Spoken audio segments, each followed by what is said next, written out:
Magandang araw, Bayang Pilipinas!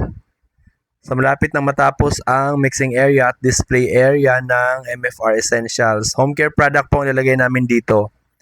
Kasi yung mga beauty product namin ay doon na sa area ng air condition or yung malamig na area.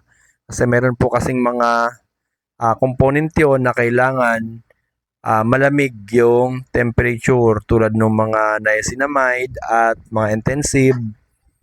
At mga sabon po kasi na pang sa mukha ay medyo sensitive po siya, nalulusaw pag mainit. So, hindi po siya kasama dito, hindi kasama ang beauty product dito. Home care product lang ang ilalagay namin dito at ayun nga, malapit na matapos. At nandyan ako palagi dahil chinecheck ko yung pagkakagawa kung matibay ba yung durability nung rock.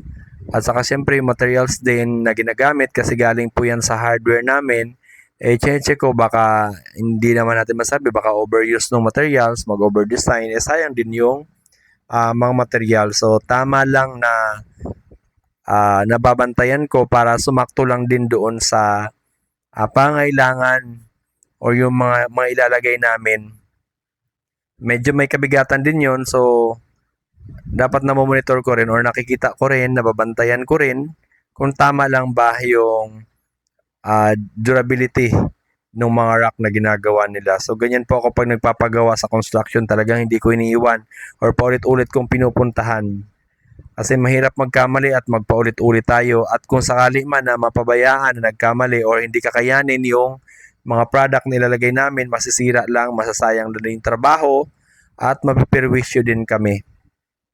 So, ganyan ako pag nagpapagawa. Talagang minomonitor ko. Nandyan ako palagi. At ayan nga, malapit na matapos yan at malapit na ring magamit ng home care product ng Essentials. Ayan guys. So, magandang araw, Bayang Pilipinas!